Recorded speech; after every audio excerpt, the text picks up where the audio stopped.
I was gonna rip his heart out. I'm the best ever. I'm the most brutal and vicious and most ruthless champion there's ever been. There's no one can stop me. Lennox is a conqueror. No, I'm Alexander. He's no Alexander. I'm the best ever. There's never been anybody as ruthless. I'm Sonny Liston. I'm Jack Dempsey. There's no one like me. I'm from Nairclaw. There's no one that can match me. My style is impetuous. My defense is impregnable. And I'm just ferocious. I want your heart. I want to eat his children. Praise be to Allah. It's time! You're listening to the Cage Nation TV Prizefight Podcast. Coming to you from the Coastal Cameron Studios in Wilmington, North Carolina. Are you ready? Here's your host, the big fella, Albert Cameron. Let's get it on! Thank you for joining us for the Prizefight Podcast. I am your host, the big fella, Mr. Albert Cameron, and thank you from the bottom of my heart for joining us this week on the Prizefight Podcast. We are just outside of 24 hours. It was a big weekend for combat sports. Pinnacle FC had a very, very big card go down. Of course, Bernard Hopkins is now retired. We're going to celebrate his career today on the Prizefight Podcast. Just a lot of stuff going on. Before we get into all that, this is going to be the last Prizefight Podcast of 2016. The podcast started out as kind of like auxiliary programming, and it's now the flagship programming for Cage Nation TV. It was a small experiment, and with everything that's gone on this year, all the big changes, everything that has happened, the podcast is now my go-to programming. But with every year that comes and goes, we get bigger and bigger, and I'm sure 2017 holds very, very big things for the year to come. All of us at Cage Nation TV want to wish you very happy holidays, Merry Christmas, Happy Kwanzaa, Happy Hanukkah if we've missed it. Whatever theological subscription you subscribe to, we wish you well.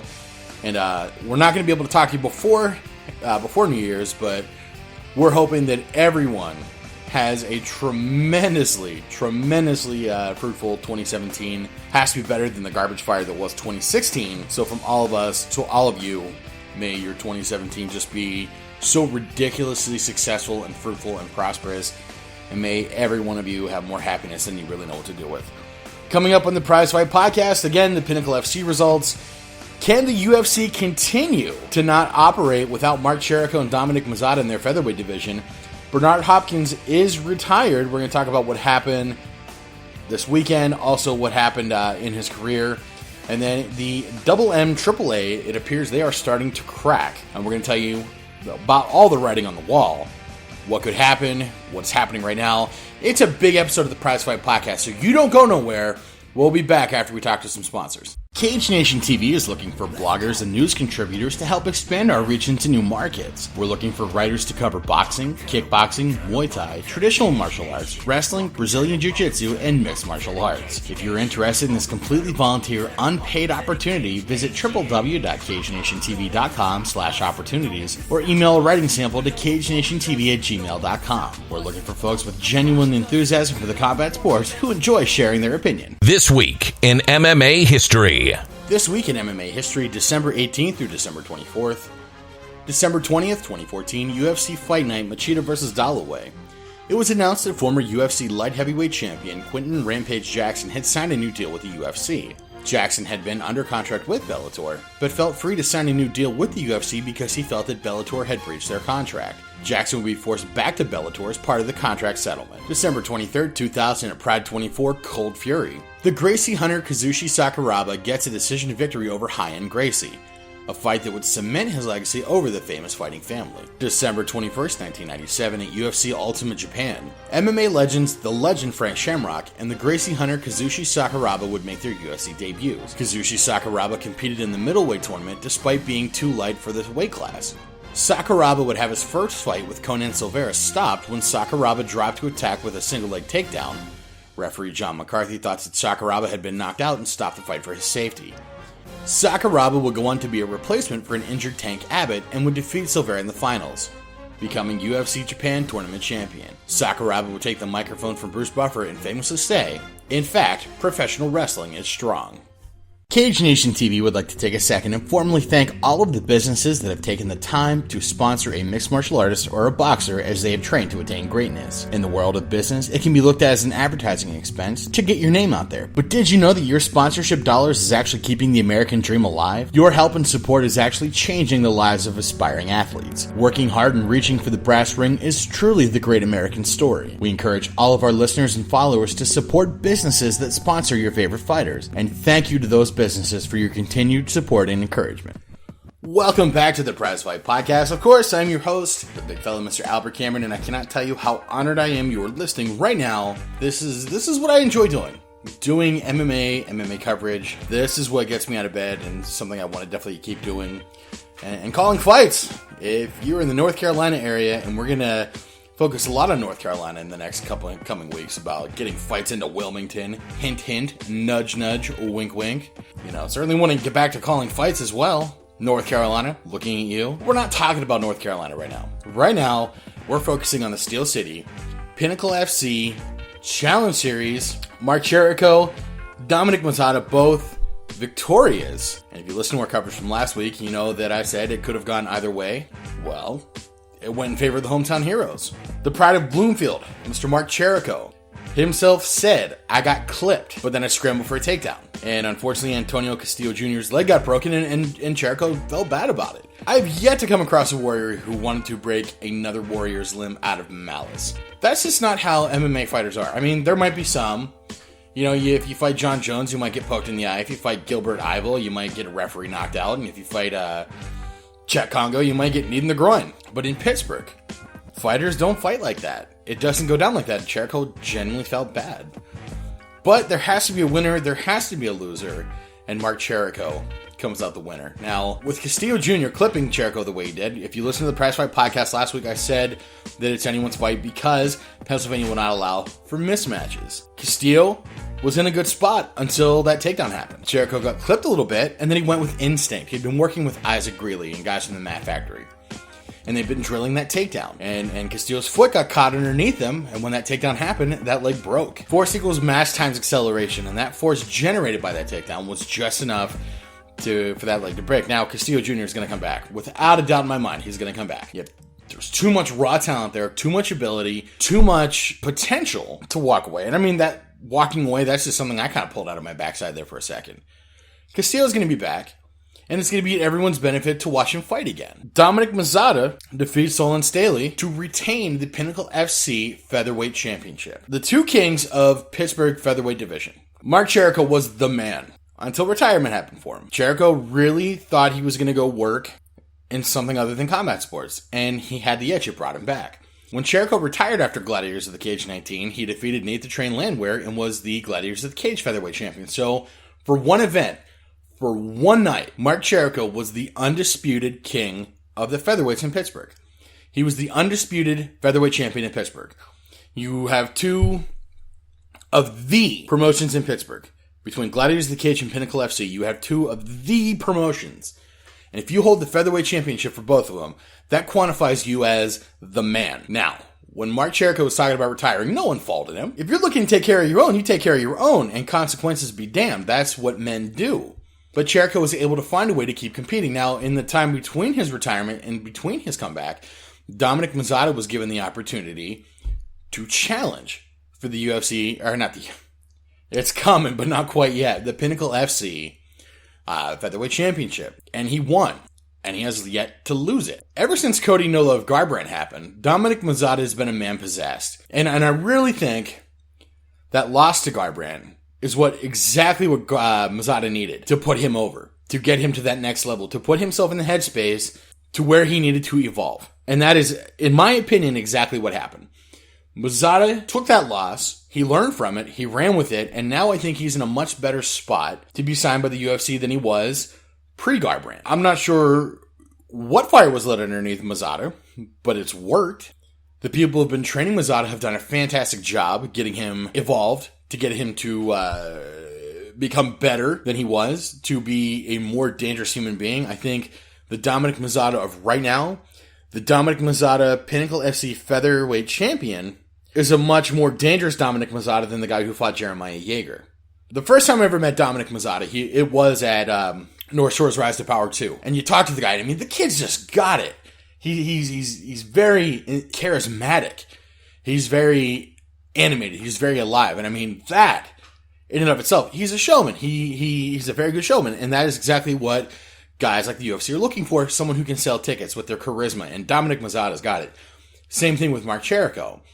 So Mazzotta knocks out Yeager, and I'm like, man, okay, I'm going to be seeing a lot more of this kid. And I did. Hindsight being 2020, fights happened. He built himself up.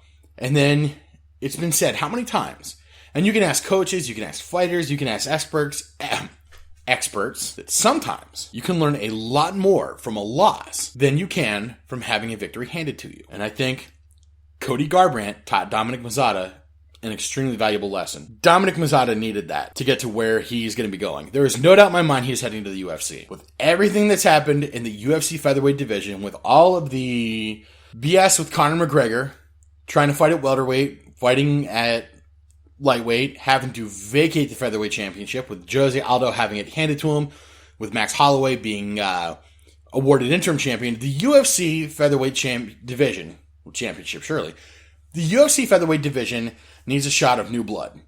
It needs a transfusion. And there's no doubt that the UFC has their eyes on Pittsburgh. They have to. They absolutely have to. If they didn't, then guys like Chris Dempsey and Adam Milstead wouldn't be getting signed. So I'm calling it right now. In 2017, I see guys like Mark Cherico and Dominic Mazzotta getting signed to the UFC featherweight division by, let's say, by September. Likely June, but I'm saying by September, we are seeing two guys who are going to be heading into the UFC featherweight division in Dominic Mazzotta and Mark Cherico. It would be in the UFC's best interest, absolutely in the UFC's best interest, to get that transfusion of young blood. Because right now, they need to do a lot of restructuring for the featherweight division. There is no pecking order. There was a champion who held the belt and then fought in every division but the featherweight champion, but the featherweight division. That was their champion. Now there has to be some restructuring. Jose Aldo's back on top, but he had the belt handed to him. Max Holloway's interim champion. Well, who did he beat? He beat a guy that came in overweight. Anthony Pettis is good, but he's a lightweight. He's not featherweight. If he was a natural featherweight, he would have came in on weight. So that contest really awarded a champion that if Holloway had lost, there would still be no interim champion. The UFC featherweight division needs to be fixed and needs to be fixed fast. And the best way I see to happen that is, let's introduce some dangerous new young blood. I'm calling all corners of the country. Let's send in our featherweights. Let's send the best guys we got at that division, and let's make this happen. Let's let the UFC correct itself. From the Northeast, I'm highly recommending Dominic Mazzotta and the Pride of Bloomfield, Mark Cherico. Bernard Hopkins is now a retired man. This weekend, Bernard Hopkins suffered a KO loss to Joe Smith Jr. Smith knocked Bernard through the ropes, so technically he was out of the ring. And when that happens, the referee will then institute a 20 count. Hopkins was not able to answer that 20 count, and he ends his career on a loss. There is no shame in losing, unless you've given up.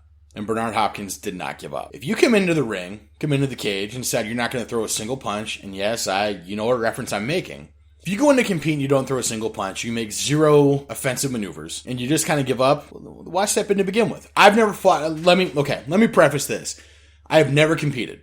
Being that I have never competed, I have zero ground to stand on to condemn anyone who has competed. As soon as you lace up those gloves, as soon as you step in that cage, you step in that ring, you earn my immediate respect, no question. Guys like Jason Thacker, guys like Wayne Weems, guys who have the worst record in all combat sports, they still laced up, they still got in that ring, and for that they've earned my immediate respect. Bernard Hopkins has a career that started when Ronald Reagan was in office. Let that sink in for a second. Bernard Hopkins has a career that's almost as old as I am, okay? Over 30 years. The first time I remember really getting into Bernard Hopkins, there was a documentary on Netflix. It's actually still there if you want to go see it. It's called Champs. And it's following the careers of Evander Holyfield, of Iron Mike Tyson, and Bernard Hopkins. And it talks about what they've been through, what struggles they've experienced, what led them to the crown, where they've been. It's such a good documentary. I highly recommend it. And you see what Bernard Hopkins has been through. And he spent some time in prison, repaying his debt to society for whatever he had done. Bernard Hopkins repaid his debt to society. And the one of the things that I picked up was he fought in the prison boxing system, and he had fought at Rockview. That's awesome. You know, for the better part of 10 years, I lived in the town right next to the town that holds Rockview Prison. And I was like, man, that's cool. And then you look at Bernard Hopkins' career, and you look at everything he's done and the titles he's won. Fighting De La Hoya, you know, fighting Roy Jones Jr., Bernard Hopkins gave everything he had to boxing. And I've said it before, and I will say it again. When a prize fighter fights, they're fighting for our entertainment. Hands down. No question. When a prize fighter fights, he is fighting because we have paid to be entertained. That also immediately deserves respect. As soon as you tape up your hand and step in the ring, you deserve respect. But when you identify that a prize fighter is fighting for our entertainment, there is that sense of endearment. And Bernard Hopkins gave so much of himself. Can you say, honestly, that you're going to spend 30 years doing anything? Raising kids, sure. If you have kids that are spaced out enough, you might spend 30 years, wiping noses, going to school events, going to school plays, preparing young humans for adulthood. Being married. You might very well be married for over 30 years. If you're very lucky, you will work the same job for 30 years. But probably not. The way the working world is now, you're not going to do anything likely for 30 years consecutively.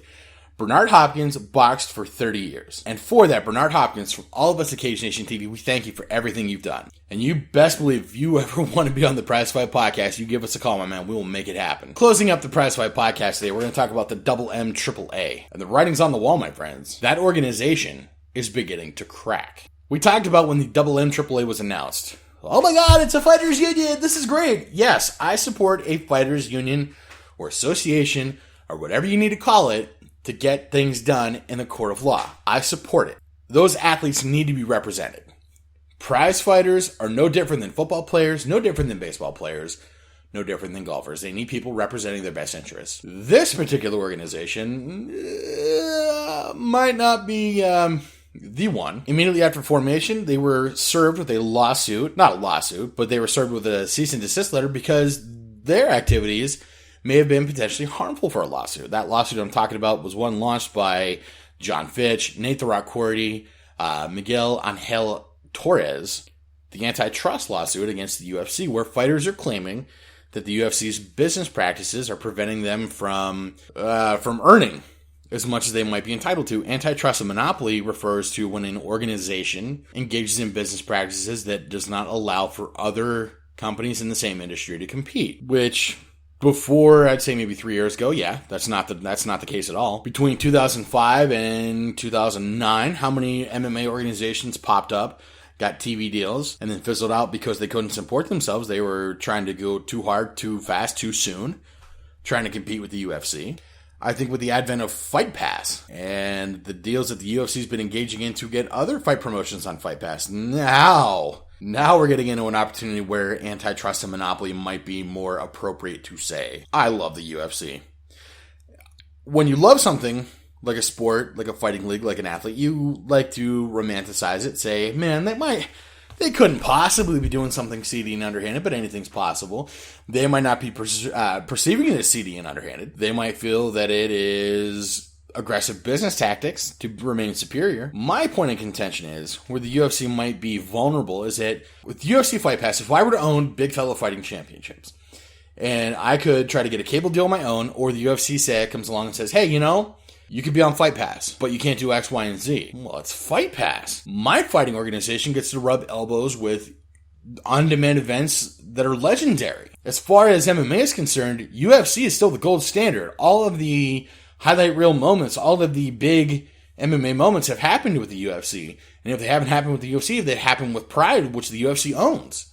You see where I'm going with this? It benefits me to be aligned with the UFC. And if you're the fight promotion, you can get aligned with UFC Fight Pass, I'd say do it 1,000 times. Do it. You are only benefiting your own business by aligning with the UFC. So there's that lawsuit out there, and the MMAAA receives a cease and desist letter. That's writing on the wall, number one. The point of an MMA association, the Mixed Martial Arts Athletes Association, is to unite everybody. A collective bargaining agreement. And immediately, it's not collective. If you have other athletes, their legal representation telling you to knock it off, that's not unification whatsoever. That is dissension. The opposite of unification is dissension, and that's exactly what happened. You have other athletes saying, hey, I see what you're doing, I want you to stop it. You knock it off. You're harming what we're doing. You're throwing a wrench in the works here. That's not unification. That's not an association. That is dissension. That is standoffishness. Another really big red flag is that Donald Cerrone has started backpedaling. As soon as the MMAAA was announced, the UFC said, or Dana White, president of the UFC, said, I don't know what's going on with Donald Cerrone. He got in trouble in a boat once, and I put up hundreds of thousands of dollars of my own money to get him out of trouble. Now, if I had done that for a friend, and he started a union essentially against my income interest, I'd be a lot more offended with what Dana White is. But Dana White has notoriously thick skin. Donald Cerrone is free to do whatever he wants. He's a big boy, Dana says. But then Cerrone starts backpedaling and says, you know what, guys? Dana White did get me out of a lot of trouble. I was in some hot water, and Dana White got me out of it. Well, that's showing a little bit of weakness, don't you think? Where's your unification? Where is your association? Where is your, we're fighting the good fight? Number one, if Dana White bails you out of trouble, you owe the man a solid. And that solid would have been a phone call saying, hey, Dana, this is Donald. I just want to let you know that I strongly believe in this association. I'm going to be involved in it. I don't want you to be blindsided. That would have been the thing to do. Number two, when it comes to the Cerrone red flag is, Bjorn Rebney says that when something comes across the board, it comes before these 5 fighters who make up the board. Donald Cerrone says, I had no idea I was on the board. Oh, you didn't know? So what you're saying is decisions are being made. You've put your name out there that you are a founding father of this thing, and you don't know that you're on a board that's going to make important decisions for the earning potential of other prize fighters? Oh, that's dangerous. That is dangerous, my friends. That is saying that communication is already lacking amongst the MMAAA. Decisions are being made where the affected party is not even aware of it. Could have been a simple oversight. Donald may have thought he was signing up for one thing, or Bjorn Rebney might have spoke before his authority. But let me ask you this. Can you trust an organization to represent your best interest as a prize fighter, about your best interest as regard to your earning potential, if they can't get their own ducks in a row internally? If Donald Cerrone doesn't know he's supposed to show up for a MMAAA meeting regarding your fight with Steve Jones, where arbitration might be needed, can you trust the entire organization if they can't even get their own members in line? Now, support's been kind of mixed. I mean, any association that's representing the best for fighters has my support. I think that MMA fighters are athletes. They need representation. If they think they need representation, I think they need representation. Clearly, they think they need representation. King Mo Lawal, who fought for Bjorn Rebney when Bjorn Rebney was the CEO of Bellator, King Mo Lawal pretty much comes out and says the man is a scumbag. Well, that's pretty bold. I've had bosses that I believe were scumbags. Absolutely. But am I going to get involved in the same industry and call them a scumbag? Well, probably I am. But what that's doing is you have Mo Lawal, who might benefit from being an association member, saying, I want nothing to do with it because of this guy being involved. The MMAAA have already said that Bellator is not on the hit list yet. We're going after the UFC. Okay, so King Mo Lawal's endorsement maybe doesn't affect the association quite as much yet, but what about whenever they do go after Bellator? I have to think that King Mo is a leader amongst the independent contractors of Bellator. If he says Rebney's a scumbag, we want nothing to do with them, are they going to gain the traction they're looking for? In closing with this topic in the Prizefight Podcast today, I have to wonder, is the MMAAA too much too soon? I worked for a credit union once as a loan officer, and I belonged to a union. I belonged to a union that represented food workers and commercial vendors. So, what the point of that story is, would athletes in mixed martial arts be better off being represented by, I don't know, another union that is already organized that maybe represents football players, or represents baseball players, or represents golfers? Is there some other independent union or association that's already been established that could look after the best interests of MMA fighters? Because clearly, the MMAAA might not get off the ground the way they hope they are. People might not support it the way they are, but as someone who has proven association staying power, someone who has proven that they can represent the best of other athletes, maybe MMA fighters would be better off being represented by those folks. It's something to think about, ladies and gentlemen. That's going to do it for this week's Prizefight Podcast. Again, thank you very much for joining us. I love your support. I love you guys, and there's not a damn thing you can do about it. From all of us at Cage Nation TV, Merry Christmas, Happy Hanukkah, Happy Kwanzaa, a very, very Happy New Year. We'll be back with the Prizefight Podcast the first week of January, and until next time, fights, Cameron, action. Thank you for tuning in to the Cage Nation Prizefight Podcast. All rights reserved. 2016 to 2017 Planet Aries Sports. The Prizefight Podcast is part of the Cage Nation Broadcast Network. For more information, visit www.cagenationtv.com.